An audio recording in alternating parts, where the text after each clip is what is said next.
Well, welcome. I think you guys are going to enjoy it. For those of you who have been here before, you kind of know the drill.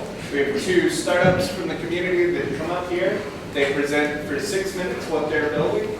Then there's 20 minutes of Q&A from you guys to ask questions, get some clarifications, provide connections, suggestions, and then access to the things that they need to grow. That is a big responsibility. I think you guys are up for it, but that is how we assist startups here at 1 Million Cups. There are a number of us who are organizers here. In fact, at this point, there are probably more organizers in this room than audience. So slowly go around. Marie. Hi, Marie. JJ. Hi, JJ. Chris. Hi, Chris. Danielle. Hi, Danielle. And then there's like 4 more that are out there in the community, kind of the pavement, spread the gospel. I would also like to thank the actual folks who do the work and make it happen. Carly. Hi, Carly. Our beautiful USF camera crew there. There are 2 cameras, 2 filmmakers, and you guys get to see the results of those videos on our YouTube page or in our weekly email, which you can be receiving by signing up on the sign-in sheet by the door. You can find out about the people who presented, the people who will be presenting, and the events that are coming up in the community. Without further ado, though, I'm going to turn it over to my friend Mitch to tell us a little bit about Startup Bus. My name is Mitch Knapp. I am the global director of a company called Startup Bus, and I want to talk a little bit about what that means. But before I even start, how many of you have ever gotten to a point where you're like, you know, I could really just go to mix it up a little bit, do something different, like I'm not sure what's going right, and maybe what's swollen is that. So what Startup Bus is we're a company that takes people, just like all of us, who have an idea. But instead of just saying, hey, you know, you have an idea for a product or service, we're going to help you flesh that out. We change your life in 72 hours. How do you do that? Well, you can build your new startup and you can rebuild yourself. Building a startup in 72 hours, but we do it on a bus. We do it actually on 6 buses from all over the country who come and meet in one area, a bus full of hackers, hipsters and hustlers, hackers, developers, people who actually build products, hipsters, the designers, the people who make technology usable, pretty, friendly, and accessible, and hustlers, the business development, marketing, the people who actually get products out and to the people's hands who are going to use them. Keep losing the button here. All of these people on the bus are competing against each other. They want to be the top team to get off that bus when we get to our destination and get onto the stage and compete against the 6 other regions. One of those companies is going to be the last startup standing. This year, instead of our typical destination that just happened last week in South by, we decided to change it up. We're staying away from Texas, staying away from South by and all the noise. We decided to make it a little bit more intimate in Nashville at a newer conference called 3686. Maybe you hear about Southland last year. It was a new conference that just started up there. There was a little bit to do, I guess, with Sarah and Ando Daly. So they've actually partnered with TechCrunch to create 3686, and that's our destination this year. When you get on stage, you'll be pitching in front of key players in investing, tech, business leaders. Last year, we had Mike Johnstone, who's Mark Cuban's mergers and acquisitions manager. We had Robert Scoble. We had Guy Kawasaki. And these were the judges who are judging our startups at the end of the road for their viability and their actual, I guess, worth as a startup. The important thing that we do in the end, and this is kind of our secret sauce, is it's really not actually about the startups. It's about the people, and about the people who participate and become a part of our global community. We now have almost 2,000 people in our global alumni community, from our competition here in North America, our competition in Europe, and our competition in Australia, which actually I'm wearing the shirt from our last Australian competition today. The important thing is that it's not so much about trying to build something in 72 hours. Who really thinks you can actually build a viable startup in 72 hours? Put your hand down if you're wrong. But what we do is we introduce you to these folks, and that is where the actual life change happens. I'll take a quick break from my run through the slides here to tell you about some of our alumni. Max and Brandon. I met these guys in 2011. They were on different buses. They became friends. And the next year, they actually were both conductors of different buses and remained close friends in the alumni community. Brandon Leonardo was one of the most introverted developers I've ever met in my life. Didn't really want to talk to anybody. He kind of was like really didn't feel that he was brought a lot to the table in terms of like tech. He was just, well, I'm a back-end developer. I don't know anything in it. The following year, Brandon and Max went on to found a startup together. It wasn't something they worked on the bus, but because they were both members of the alumni community, they went on and found a little company called Instacart. Has anybody heard of Instacart? They were just valued at $500 million. So, I mean, these are the kind of people that get on the bus. They're higher quality, very, very, very driven people. The kind of people who are crazy enough to be like, yeah, I'm going to jump on a bus with 30 strangers.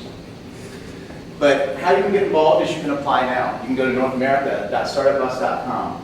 There is no age range that we have that's normal. Like sometimes we've had 20, 21-year-old kids. We've had 40, 45. Actually, I think our oldest buspreneur was 48 2 years ago. So it's competition is for everybody. I mean, once it's ooh, well, yeah. Well, actually, I have to announce I'm actually getting kind of close to the and stuff, and actually I want to play it, so I don't know what that means. I guess maybe I need to find a new job. But the important thing is to actually take the chance, get out, change your perspective, and get outside your box. The one thing we hear over and over and over again from buspreneurs, and even a couple of buspreneurs that I see in here right now, is that I had no idea I was capable of this, or I was capable of doing anything remotely close to this before I stepped on the bus. It's 72 hours of a complete lack of sleep, way outside your comfort zone, working until all hours of the day and night, trying to figure out a solution to little problems to make this minimum viable product. If you have never set up a website and launched an app in 72 hours, or in the case 3 years ago, we had somebody actually build a skateboard, like a longboard with internal storage. They actually built a physical product and had the prototype delivered to the end of the road. But you can apply now, and you can jump on the bus, or if you want to be a community supporter, we of course are always accepting sponsorships. At the national level, those do get a little pricey, especially for smaller companies. But the thing that we like to really push is you can help your community out more by helping a buspreneur get on the bus, by being the person who says, okay, I'm going to put coffee on the bus for these guys. Those little small community sponsorships are what matters the most. So does anybody have any questions?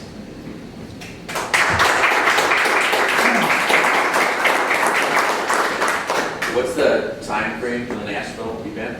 When you apply? When you can apply. You can send a pre-apply now. The way the applications work is we'll get your email address. We'll let you know when the applications are fully open in probably about 2 weeks. We take all the applications. Each bus has a conductor or a leader. They go through every application themselves. They vet the developers, look at the design, look at designers, see what the hustlers have done, and kind of try and put an optimal bus together in terms of the mix of disciplines. And one important thing, I've actually asked every bus this year to aim for a 50-50 gender split. It's very hard to do, but it's definitely a high priority for us. But you can apply, you can pre-apply now at NorthAmerica.startupbus.com. And you did say, so when did the 72 Oh, I'm sorry, that starts June 2nd will be when the buses leave. So you said you were looking for a distribution of different skills. Yes. How do you make sure you get that? Do you do that, that's how you load your buses? Yes, so that's part of the application process. We'll ask you, after hipster or hustler. If you are, for instance, a designer, we might ask you like a DeviantArt profile or a portfolio of some kind. If you're a developer, typically we'll ask for a link to your GitHub repo so we can see some of that work there. Wow, so you do all the magic. Yeah, we do actually vet everyone that gets on the bus. And that's not just a screen for psychos, which we also do. But fortunately, it's never been an issue. But because we put people through a pretty emotionally draining experience. I mean, it really is a tough emotional and physical toll that we kind of subject you to. So we do want to make sure that everybody has a decent chance of making it out with their standards on the other side. I see this more as a tech launching opportunity. I see it limited in scope for actually manufacturing. You mentioned the longboard. Yeah, you can do a CAD drawing and maybe with rapid prototyping you can cough something up. Right. But I don't see this pertaining to. That is the kind of only physical real product we've manufacturing. actually had built on the bus, and I was pretty amazed. We kind of had to bend the rules a little bit for that, because they're like, well, this is a physical product, they don't really have code, so the code rules don't apply. How do we, I'm like, they get on stage, they built a damn skateboard on a bus. Like, that was pretty amazing. So, there was a, yeah, it usually is a tech product, an app, a website, some type of tech service. What kind of resources do you have available to you on the bus? Shitty Wi-Fi. Yeah, there is internet. It does get very spotty, especially when you like hit the places like you're rolling through the backwoods of Mississippi. Surprise, the cell signal's not so great out there. Yeah. But so you do have Wi-Fi. Of course, we have like you have food, and drinks, and snacks and things on the bus. But I mean, really, it's limited to what you have on the bus by and large. We have done experimented by doing some partnerships with ELANs in years past. We're not doing that again this year, but we kind of gave everybody a little bit of an advantage to have, okay, we're going to have our design work done by this ELANcer, outside the bus on their time. So we're bringing it all back into the bus this year. You're limited to what you have with you. Is there a follow-up? Just to build on that then, so like you can't use ELANs or Odesk as part of your team? Technically made a rule against it, but I mean, because it always has been, last year was you had to use them. Like everybody got access to one ELANcer. Well, they were a sponsor, so it was like everybody got access to one ELANcer. So we haven't made a rule against it, but I have a feeling that that would definitely be frowned upon from the inside bus. So is it like completely development? Are there, people that do the planning and everything available on the bus to, put the team together or anything like that? So that's actually a great question. So when you get on the bus, first thing in the morning, someplace in downtown Tampa for our bus here in the southeast, the very first thing that happens when that door closes is your conductor says, all right, here we go, let's start this off. Every single one of you is going to come up and introduce yourself and pitch. Whether if you don't have an idea, that's fine. But most everybody has at least one idea that they want to pitch. And as soon as everybody's done introducing themselves and pitching, believe it or not, that usually takes almost till lunchtime, on that first day. A lot of ideas, a lot of passion. But the bus will stop, and then the teams make themselves. So we stop the bus, everybody kind of gets off, like, oh, what was that idea that you were talking about? That sounded really interesting. It's kind of similar to what I'm thinking. Maybe we could, it's really weird, but organically, we always have between 4 and 6 teams per bus. It's kind of strange how, even when there's a huge team, there's like 3 small teams to make up for it or something. There's always between 4 and 6. It's kind of strange. What is the cost to participate? $2.99 for the buspreneurs. We offset that with, as you can imagine, leasing 6, 7 motor coaches and taking care of all the logistics along the way is a pretty expensive endeavor. We have a lot of sponsors that definitely help out with that in a huge, huge way. So we do our best to hold the cost as low as possible for the buspreneurs. So it's $2.99 per person. And a lot of the buspreneurs actually, especially a lot of our guys in college, that's a whole lot of money too, will work to get individual sponsorships that say, hey, help me get on the Startup Bus or something along those lines.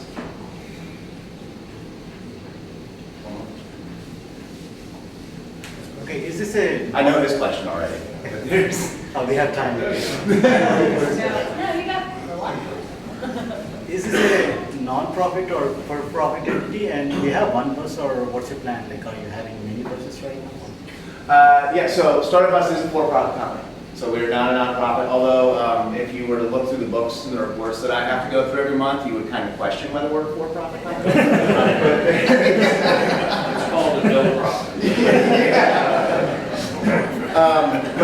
So we're actually just starting meetups. We meet once a week. The local leadership team meets once a week, and we have Kira help me out. 3 events on the calendar. Yes, For the coming 2 months. 4, but yes. Okay, so 4 events that will be publicized. You check the local Facebook page is Startup Bus Southeast. You check that out on Facebook, and we'll be posting all the events there.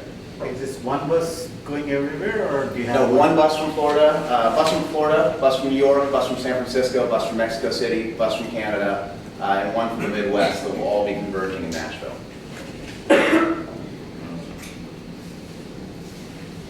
Sean? What are your plans to scale this? I mean, you've got the 6 locations now. How do you see that growing? So we actually have a few different things that we're doing. So the plan for scale is to leverage more of the community. Like I said, this is all about the people and less about the products and services that are created on the bus. So that includes a series of events called Startup Bus Accelerate that we're getting ready to launch. So those are community unconferences that happen in the cities that we're based out of once a year to bring the community together and kind of expose the rest of the local community to the type of people and to the type of passion that these people have discovered on the bus and have a community unconference. We have launched operations, full operations in Europe, and we launched our first kind of trial run in Australia this last year, and we're getting ready to scale that up as well. There's been talk of going back to Africa. We tried that one year. It was very, very, very difficult.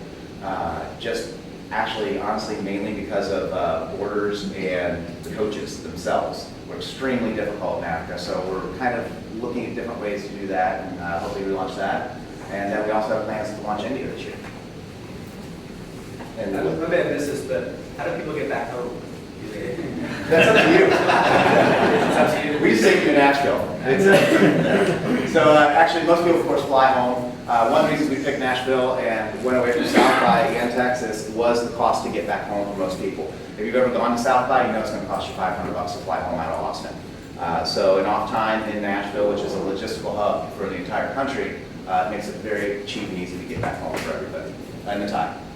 So you're very passionate about this, I can tell. So here's my question. If you lost all your sponsorship tomorrow, how do you keep this going? How does this become a self-sustaining, profitable entity that you can take and expand to wherever you want to? Unfortunately, by losing sponsors, our, of course, first course of action would have to be to charge more for the tickets. And that is something that has been discussed. I know there's a lot of hardcore hackathons and hardcore startup experience weekends that have charged upwards of $3,000-4,000 for this crash course in startup boot camp, which I very much believe Startup Bus offers a better experience than. But we don't want to limit ourselves to being like, okay, well, you're the one that can afford this, so you get to come. We want based on merit and talent, not so much based on your ability to pay, for the expenses of everything what all this costs to run. So the follow-up to that then is, if you had a very successful company launching Startup Bus, is there a way for you to take a piece of equity in that? And that becomes... So that's actually an interesting question, something we've dealt with over the past few years. It's actually much cleaner for us to have zero interest in any company that has started on the bus. We do encourage startups as one of their first milestones. We give each group a set of milestones to accomplish by the time they get there. The very first milestone is to create an equity split plan among your team, because that ends a lot of arguments before they even start. So even if it's not like, hey, the lawyer has signed this, it's like, hey, here's our general agreement and framework of where we're all starting from, so we're all on the same page.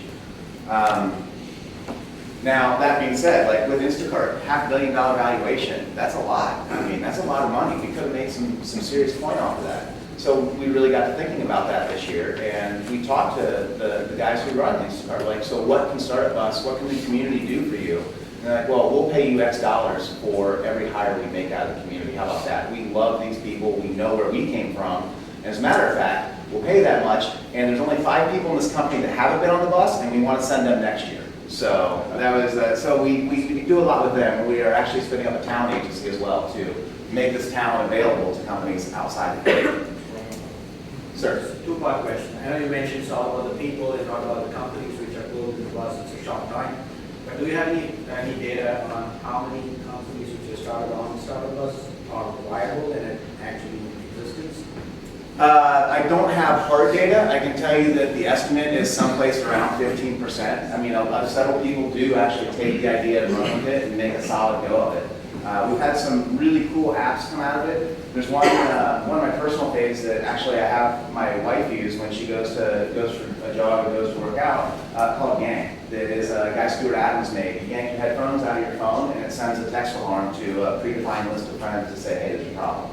So you just simple little apps like that actually really make a huge difference. So some of them do actually end up making a go of it and being, pretty successful. But the vast majority of them are there like, okay, this is a great idea. We see what we did right, we see what we did wrong, let's move on, let's pivot and turn this into something completely different, or let's just all do something. The second part of the question was, so do they So companies which actually start getting some legs and start moving up, do you have any structures in terms of funding, matchmaking, and stuff like that? Yes, actually we do. All alumni of the bus are actually eligible to come out to we have a house in San Francisco called Startup House that our current chief runs. Elliot runs that, and so we actually have a lot of our network is based out there in terms of mentorship and in terms of, that's the long-term value. If you want to make a run at it, you're entitled to that, to come out, have 3 months of incubation, stay at the house, and make a run at it if you so choose. Are your buses just like typical Greyhound buses with the seats everywhere, or do you have like buses? So actually, that's a great question as well. It depends on the bus, depends on the region, depends on the year. So we've had everything from extremely stock motor coaches that are very much like a Greyhound, maybe a little bit newer and smell a little bit less like, the remains of something disgusting. But most of them do have like, they do have a configuration. They're the large motor coaches that hold 55 in that configuration, but we'll spin the seats around and put a table between them and things like that. So you have a surface to work on and make it a little easier. Last year, the Nashville bus that came to Texas was actually Mitt Romney's like campaign motor coach. So they had this huge meeting room in the back and everything. It was absolutely insane. I was like, dude, this is cheating, guys. Come on. This is not even. Have you tried to get like a reality show involved with this? We actually did a web series. You can check it out on YouTube. It was done by Relativity Media, the same guys who made The Social Network, who made Catfish, who made a bunch of other shows, called Startup Bus Highway Hackathon. We're currently in other negotiations right now. How competitive is it? So what's the translation from like number of applications to people on the bus? Depends on the region, but by and large, usually less than 30% of the applications received are accepted. I'm a startup weekend alumni. I'm wondering, so in this environment, if you're an idea person getting on the bus, is it kind of similar where so you could end up not being an idea that's selected, but now you're stuck on the bus for 72 hours? Yeah. And how do You you gotta find another team to work with. It's gonna be a long run. So yeah, absolutely. If nobody else wants to, we have actually had folks that wanted to work on their own idea by themselves. I'm not gonna stop people from doing that. Yeah, I'm very adept at kidnapping people and inducing Stockholm syndrome. Like that's really what I found is the core competency of startup buses. I'm gonna kidnap you and get love me for it, and it's gonna be great. But most people really do. They get in the spirit of it, they have fun, and they join another team. Actually, most of the reporters that we had get on the bus end up joining teams by the end of the trip. So what's your personal role in this? What's the St. Pete connection? And then just feedback on the presentation. I think somebody brought up a question about all the buses converging. I think both showing that and a picture or two of what some of these buses look like. So I don't have anything on that flash drive that has any of the images, but you can check out the website. That's startupbus.com is a great place to get some of the imagery for that. The St. Pete connection is, I'm the global director of the company. So I run all of our global operations. I oversee primarily our business operations, and I have brought up regional directors for North America and Europe that actually run the competitions and kind of oversee the community piece. But I'm based here in Tampa, and so the company is very widespread. Our directors of North America are in Kansas City and New York. I'm here in Tampa, and then LA is in San Francisco. So we're very distributed. If we had a home base, it would be San Francisco and Tampa. How many women actually participate in this? Tampa is one of the leaders actually in terms of the mix, like the gender mix, if you will. So, like I said, my goal is to have 50-50 split on each bus. We last year had 11 women, I think, on the Tampa bus. 11. Out of how many? Oh, out of 30. Okay. Out of 30. 31 last year, I believe it was. But we do our best to do that. And it's not for a lack of effort, but it's also not that we're not going to put people on a bus based on an artificial construct. Everybody has to earn their way. It's all based on merit. We really, really would appreciate help with getting more female applications to be quite honest. When you get teams that kind of lose their steam as they're going, do you like entice them with There's alcohol? no time for that. No, for losing steam, not for the other. There's always time for alcohol. But no, so we actually tend to discourage, oh, actually I see Ryan just walked in. The guy waving back here is one of our Tampa conductors this year, Ryan. So there is a lot of time to have fun and to really kind of bond as a group. That usually does involve drinking. We usually kind of try and push that toward the end of the trip. There's just a lot of work to get done to get sloshy on night 2. Do you ever have to kick somebody from the bus? No. But it has come close. There was one time that was rather close, but quick little come to Jesus meeting, and that was solved for the next couple days. At the end of this process, when you arrive at National, there's a presentation Yes. of the different things. Now, every group that forms on the bus presents to. So, give a little detail around that. We arrive in Nashville, we'll call that ground day 1. We'll ride on the ground in Nashville. We have a semifinal event. We pare it down to the top 6 teams. So, not necessarily one team from each bus, but I mean, there usually is some influence there, geographic dispersion. And then the next day is the open day 3686, and our grand finals event is part of the opening ceremonies of the conference. So we'll have 6 teams pitching in the grand finals. Actually, I think there was one back here. No, you? That was it? Is it me? Yeah. I kept missing you behind the pole, I'm sorry. You know, this sign is similar to like what a lot of universities try to provide their students because they're trying to get them, you know, real life experience, competitions. Do you work with universities to find out coaching them? Absolutely, Yeah. absolutely. And that was one of the reasons that actually factored big into our decision to leave Texas and South by. Because that was in March. A best case scenario, we have 1/3 of spring breaks occurring the week we happen to run. And that's a big part of our core demo. So we really wanted to move it out to later in the year. June is a much better time for universities to get involved. Yeah, 1 Million Cups is all about community, so. So there's several things. One is apply if you're interested. Something that you want to do and change your outlook, change your life, and change the opportunities that you have in front of you. Apply, apply, apply. You're not getting done on a bus if you don't apply. The second thing is to support those who do apply. There's going to be a lot of people, especially with the large college community over here in St. Pete. There's going to be a lot of people who want to get on the bus, but maybe are a little afraid, like, wow, $299 for a ticket, and then my flight home. I don't know, I'm going to ask $500, $600, $700 that I'm going to be. So you can help out a buspreneur that did apply. Somebody who's promising, who has talent that you know wants to participate. You can support the bus in general by making their ride a little bit better, and maybe even put your name on the side of it, who knows. But all those little local sponsorship deals, you could approach me or you could approach Ryan, and we'd be happy to discuss those and how you can support the local bus. How do they apply? There's a website. What is that website? North America. That's all. I took off the slide. I was leaving that one up. It's NorthAmerica.startupbus.com. Please do. All right.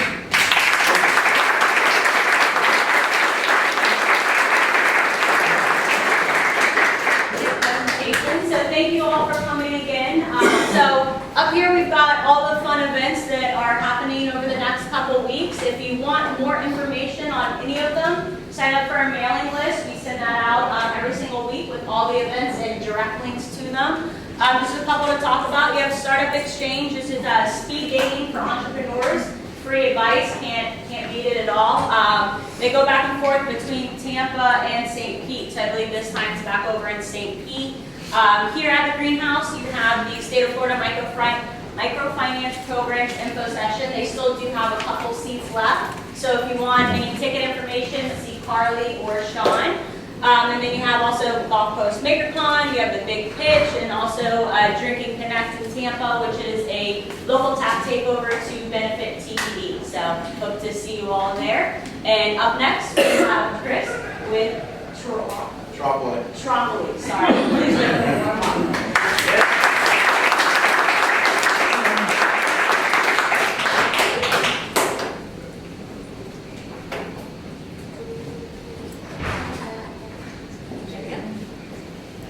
How are you guys this morning? Good? Good. Yeah. All right. So, by show of hands, how many of you are homeowners or will be homeowners soon? All right. So, assuming most of you bought your home and weren't given it, assuming most of you bought your home and weren't given it, anyway, most people go look for the home on Tropily and Zillow. And The biggest problem with Tropily and Zillow is that it's only in the US. Most people in the world look for homes by fragmented brokers and word of mouth. Tropily be an online marketplace which allows anybody anywhere in the world to search for a home easily. We allow people to list, market, and connect their home and to find them as well. We allow the home buyers to view, search, and find their homes for free. Currently, the market is made up of, Tropily is a staggered marketplace, which, anyway, total addressable market is 1.3 billion homes worldwide, which comprises 50 countries. We're charging 0.025% of the list price of the home per home. And the average US home price is $188,000. If we charge the number before the percentage before, based on the average home price, you get that number, which yields $6 million in revenue per 130,000 homes. Now, our major expenses will be technology and marketing. On the technology side, this will include the development and hosting of our platform. On the marketing side, this will include PR and paid advertising. I'm currently building version 1 of the platform, which is 60% finished.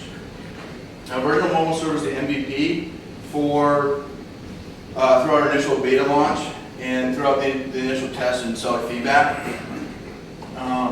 The worldwide real estate industry is a $30 trillion a year industry worldwide, which is currently underserved by technology and oppressed by large corporate structures and data fragmentation. There are 1.3 billion homes in this market, like I said before, and Tropily, hopefully, will allow anyone to list or find any home anywhere, anytime, easily. And, so, my name, email, sign up.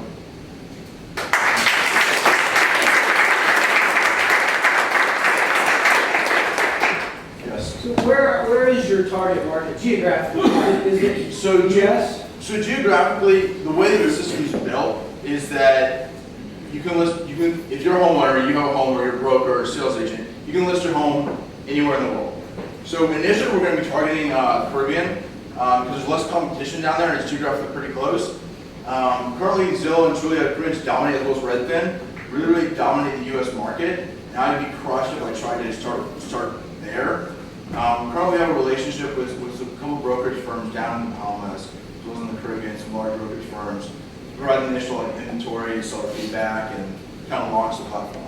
But the buyer, potential buyer is it could be anywhere. So it might be someone in the U.S. looking to move abroad, or let's say you're a French native and you live in Paris and you just want to move to Normandy or Nice, or you live in northern England, you want to move to southern England for job relocation, or it's pretty agnostic to where you currently are and where you want to move. The whole kind of premise is a worldwide listing service. It's a business listing service for homes without borders. Yes. What's the difference between that and just putting an entry up on Google? Maybe So one of the big things is that we're hoping to do is right now, like I came to this problem because I was laying on my couch one day, and I was on my phone and just dreaming whatever. And I was like, hey, let's just search for a home in France or in Japan or in the Caribbean. I found a really big pain in my butt to do that, right? And I felt like there's a big discrepancy between the amount of homes out there that are for sale and what I could actually find. So the biggest thing that I found was that if I could aggregate these homes into one place, or a small portion of them into one place, and provide marketing and traction for the people listing the homes, then hopefully the home buyer can find their home easier as well. Yes. I know that in the States we have an MLS listing database. Are there any other similar type databases? So one of the big reasons why Zillow and Tropily really succeeded early on was because they're able to aggregate a large area of data and standardize it and provide free access to it across the whole U.S. There are other systems out there in the world. Most of the Western countries have MLS systems or similar. But the issue is that in most places I've been finding out is that you need to be a broker in that area to be able to get access to the MLS data. Now, to avoid that problem, because data is the thing we're basically selling, we're selling like we're listing homes, people are paying to list their homes, hopefully we're connecting them with the home seller, home buyer. So to avoid that problem, we're allowing the home seller to list and upload their listings for that small fee. To avoid the data problem with the MLS data feeds. And having you have a broker in every single region, everywhere in the world. That'd be painful scale. Yes. What's your liability amongst the transaction takes So, place? one of the biggest things, I thought about this a lot, down the road, yes, you can do the whole transaction online between home buyer and home seller. You can charge a different fee. You can hold the money for doing the transaction process, the inspection process, and escrow, all sorts of stuff. But the easiest way to start out that I found is not to actually allow someone to buy the home on the website, but you connect them to the party who can help them buy it. So that then avoids a lot of legal issues as well, not just a liability for the transactions and the money, but also from a legal standpoint, I'm not a broker anywhere, so I can't sell a home anywhere legally. So that really helps avoid that problem as well. An observation and comment. The market that you're targeting is really broad, you're saying the word.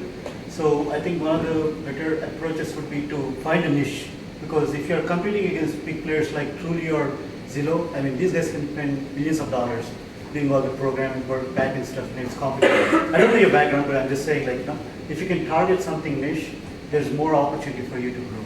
Fully agree. And that's, I like that a lot. That's one of the reasons why we're trying to focus on the Bahamas first.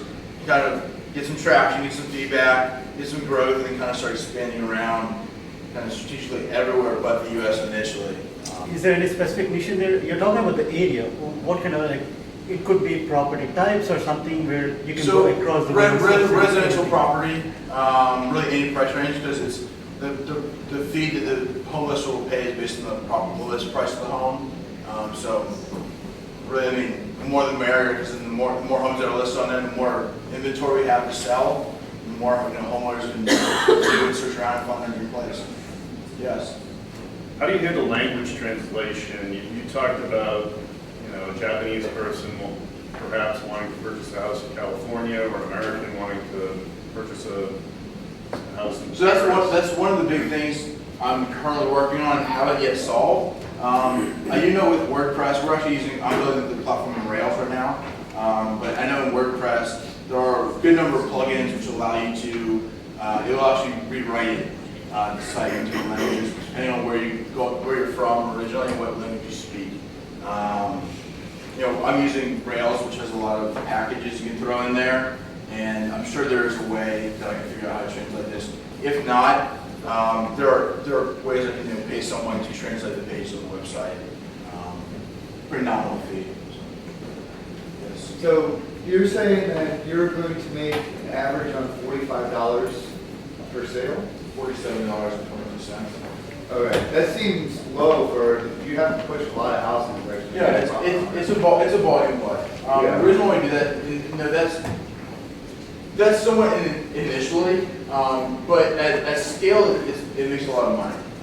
And one of the big things we're hoping to do once we launch at the end of April is the first 6 months or 8 months, it will be completely free for anybody to list their home to help provide the initial inventory for that. A follow-up, so if you were to keep it that low, maybe there's, to get the volume in there, is there another source of revenue that you might be able to have, like maybe having somebody do language translations or, I don't know, whatever else? Yeah, no, there are many other sources of revenue. I mean, one of the biggest things is, the way I'm approaching it is as a data play. So if I can collect enough data on the homes around the world, which they're really not aggregated right now, there are ways I can make data on that. I mean, from a financial transaction standpoint, there's 4 or 5 data points per, when I buy something from you, via credit card. But for every home that gets sold, there's over 400 data points of value there that I can, sell or do analytics on, create marketing reports. If you look online right now and search for how many homes are listed for sale in the world, you couldn't find it. No one has it. No one goes around and counts homes that are for sale in Afghanistan or Cambodia or even in Jordan or anywhere in the world. there just isn't that data, and there's a big void in that data as well. So down the road, if you get enough data and get enough inventory, hopefully you can open up more revenue streams. Yes? At what point in the transaction do you collect your fee? At listing? I'll listen. So what's to keep me from listing my $100,000 home for $500,000, or vice versa, $500,000 home for $100,000, a lower fee? I mean, nothing right now. I mean, it would kind of skew your listings to the viability of your home. I mean, if you're listing, a $500,000 home, in South Tampa for $100,000, I don't know how much legitimate traffic you would get, and legitimate interest you would get from people. You might get some calls, kind of skeptical, but. How long does a listing stay current for? My initial inclination is until they sell. And to back that up, how do I know when they're sold? Basically, there's a way to scrape the property appraiser sites, which most of these countries have that I'm targeting, and just take the property record data and throw that in and match that up and say, this is the home that sold a week ago. Let's take it off the database. You can do comps, right? You can do comp Potentially. analysis. Potentially, yeah. In the back. You mentioned you have some relationships with some brokers down in the Caribbean Yes. or your other markets. Have you ever thought of advertising for them as an additional revenue source? I have. So one of the initial, initially when I started this about 4 months ago, I kind of didn't really identify, stuck with the broker's problem of marketing homes to foreign clients. That's the initial very, very niche market I was kind of looking into. That's how I built these relationships. But I've decided recently that the market growth potential isn't there, and more of a white label platform to market these homes for the brokers abroad. Yes. I like your idea of, okay, people are searching for homes outside the U.S., where do they go? I think, I start with getting more data and maybe, even using Google, Google Trends and find out what people are searching for. Where outside of the U.S. are people in the U.S. and Canada looking for homes? Okay, then go there, and now it's a listing, it's a supply problem, right? You need a lot of homes listed from that destination in order to create something that people will find value in and go through. So if it's the Bahamas, let's say, what's the harm in, okay, I'm going to spend a year in the Bahamas. I'm going to go around and network with all the brokers there and say, hey, wouldn't it be great if you could sell your home, to a Canadian, to an American, whatever, and go around and just build up lots of inventory in that place. But I feel like you have to be there. I mean, pick a destination, get the supply going. If it's viable, then you'll find out right away. And you don't even really need a lot of technology to do that. Like you said, you could have a WordPress site that is, okay, here's 200 homes for sale in the Bahamas right now. That alone will drive a ton of search traffic to it. And then you can kind of find out, feel out some of those, what is it actually like to try to sell a home, to an American in the Bahamas. And they just kind of vet the idea. Yeah, no, I fully agree. So the first thing I actually did back in, I started this in January of 1, and first thing I did actually was go on ThemeForest and bought a WordPress template, which did 90% of what my initial model wanted me to do, or needed me to do to validate the whole business. Since I've kind of shied away from that, solely because it wasn't agnostic enough of location. So there was too much on there which had to be location specific. And I'm a developer by trade, so yes, great. Have you thought of working or approaching relocation companies? Because I know a lot of large companies that are assigning folks all over the city or all over the world for relocation companies. So it's a thought to approach them and find out where do you have the most problem? Yeah, I've actually never even heard of relocation companies. That's new to me. I've had some people who have mentioned also military families. A lot of military families who live abroad that don't necessarily want to live on base, but still want to, have a trusted way and they know and they can find a home around the base and live in as well. So, and Jack. Suda. To what? Suda. Suda, Suda. What? Relocation. Yeah. Debbie Heck. Debbie had back. Call her immediately. Awesome. That's what you more work. Yeah, I'll come talk to you after. Yeah, awesome. Sir. But one of the issues in buying a home, the reason Zillow is popular, at least to me, is all the public information that it pulls. Now, if you're gonna attempt to do that in all these different countries, I'm not even sure it's available in some of the countries. If you try to do this in Jamaica, you're gonna be dead in the water before you get started. I mean, but as far as I go, as a parent who bought a house, I'm looking at school district, what the house sold for, you know, what the tax roll is. So all the stuff that the homeowner isn't necessarily going to put in there, but the Zillow just pulls from public records and makes available. So yeah, so that's one of the reasons again why I'm not using the Zillow.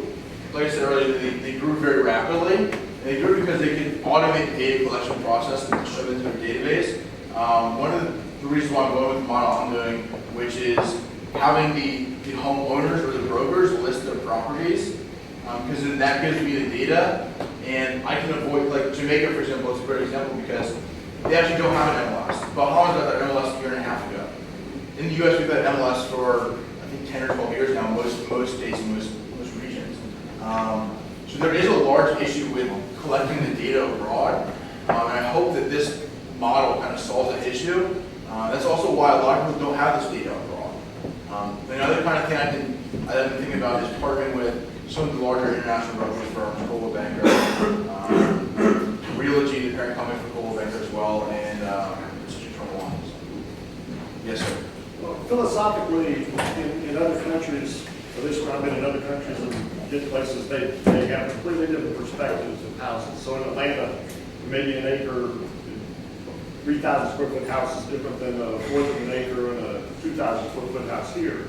And in Europe, it's completely different. And in Japan and the Far East, it's completely different. So there needs to be, or it seems there needs to be some sort of an educational process so they're not just looking at properties, because if Europeans are comparing what they currently have to what they're going to buy here, is there a way to incorporate kind of an educational context to it so that you know you live in Europe now and your house is this and you have a refrigerator that's 13 cubic feet, but over here in America it's different, and look for this, and it's kind of a so that's knowledge basically. I've never thought of necessarily the educational aspect of it, but you know, people moving abroad is potentially a small portion of this, because a lot of the traffic I see in the inventory I see be from home sellers and their buyers moving domestically. So not just in the U.S., but relocating for work in France or in wherever, anywhere in the world.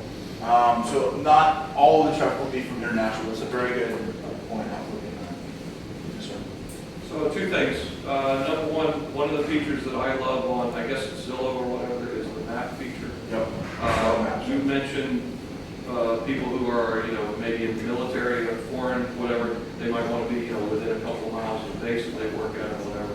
If I see a site like that does not have a map feature, I'm going to move to a site that does, just as.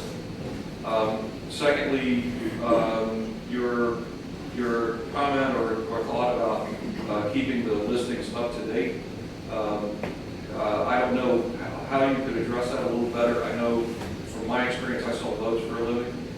If we go to Yacht World, there's virtually a 100% chance that the boat that's listed there is still for sale. If we go to Craigslist, it's 50-50.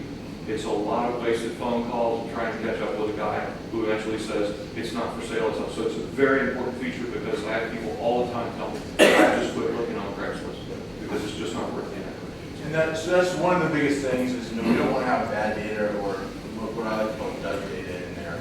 The basic data, which is someone's found the next one in a dream home and it's already sold. It's sold.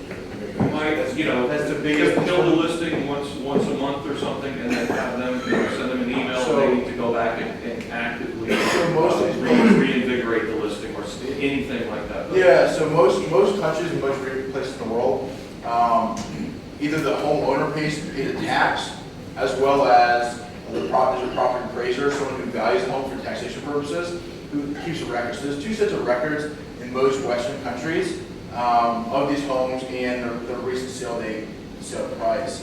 So we can go ahead and match that up electronically to what was found in our system. Either by address or by some other credentials. Spoken about the user experience at all. What am I going to see when I look on this site? Am I going to see for one home, okay, here's a picture of the home.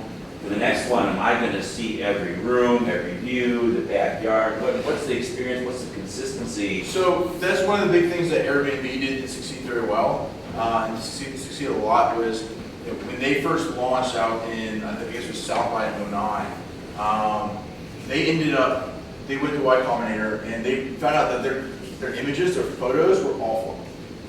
And so to combat that, they went ahead and basically told people and taught them how to take really good pictures on their phone or with their cameras to better display the properties. It's one thing we're currently looking into right now. At least with the initial inventory down in the Bahamas, I have photographers down there that I'm connected with, friends, who will be taking pictures and I'm paying them for the photos. Yes, Matt. So I was hoping to hear how it's different, because Zillow has been doing this for years. They've got a very deep pocket, and there's a reason why they're not going outside the US, because they, scaling it to a certain level of credibility is very difficult. So given what they know, and even now we don't really trust Zillow very much, because they're not really obviously in the changes and stuff. But with all that, how are you different? What are you doing differently? Why should you go down this path? Yeah, so from a business standpoint, Zillow is the 56th most trafficked website in the U.S. It's pretty high out there. Comparatively, they only made like $180 million last year in revenue. It sounds like it's a lot of money, don't get me wrong, but for the 56th most trafficked website in the U.S., that's like peanuts, right? So one of the big reasons why, my hunch is that why they're not going abroad is because they're currently working on becoming their own brokerage firm here in the U.S. So that they can cut out the brokers and basically connect the home buyer to home seller instead of charging, a 6% fee on the transaction for 3% for home buyer and home seller. They charge 1%. If they get the whole U.S. market, they make a fortune. So they're not focused right now on going abroad. They're really focused on maturing their existing U.S. revenue streams, and there's a huge market abroad. The other thing too is Zillow is set up, as I said before, they're set up to collect the data automatically, and if they're automated way, and through the MLS feeds and through the existing data sources. And this model is very different than what they do. It's basically taking the inventory which Zillow lists of the homes for sale, but throwing it into an Airbnb type business model where anybody can list a property anywhere, anytime, and hopefully it's found and then someone can buy it. Yes, in back. On that note, Zillow works because the MLS exists, and the MLS exists because of the commission split structure in the United States. Does that same structure exist in the Bahamas and other places in the Caribbean? Because I know I've found, dealing with some people in foreign real estate, that they don't split, and they're not going to give you anything. So, from the countries that I've personally spoken with brokers in, most of them, in fact, I said all of them follow, Western common law, and I think the oldest one in 1995 was when the last time they redid all the real estate laws in the Bahamas, and most of them do a split. Okay. I know in the U.S. I think it's like 6% is the average commission here for the transactions. It's 3 and 3. There's a little higher, it's 10%, so it's 5 and 5 for some of these properties. So I know a lot of countries, at least in my initial market, the Caribbean, they follow Western common law. So how would we, the community, how can we help you, move this forward? Yeah, if you are a homeowner or, will be looking for a home in the future, go onto the website, go onto this website and send me your email address. And when I launch, I will let you know. You can go look at homes and hopefully list your home on there.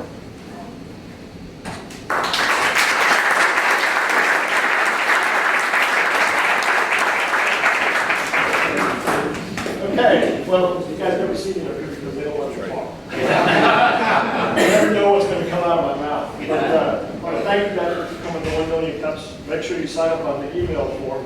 And then I have something else I want to say. That's why they don't want me up here. Does everybody have their own personal goal for their startup with the business, or why they come, or why they're here? And certainly the answer is probably yes. Everybody has a reason that they come here. But another reason I want everybody to start thinking about is, what can we do to help somebody else? What can we do to get involved in the community? Because it's the community that's going to make us as good as San Francisco. It's everybody pitching together, everybody working, everybody helping. And so if we can come into this 1 million cups thing every week with one goal of saying, what can I do to help myself, or what can I do to help my neighbor, then I think it's going to really help. And the other thing, because I got yelled at this morning by one of these guys over there. No, it was him. It was him. Try to introduce to somebody, at least one person or two people that you don't know every week. If you can just go up to somebody you don't know, introduce them, we all get in our little cliques, including me, but meet people, start getting to know people, start getting to know how you can help, and you can be amazed at the help that it brings back to yourself. So anyway, if we can do that, enjoy yourself. Is there anything else I'm supposed to say? If you want, we need presenters for April. We have a couple slots left. So if you're interested in presenting or know someone that is, please come see us. Okay. So as a team, let's go out and kick some ass. How about that?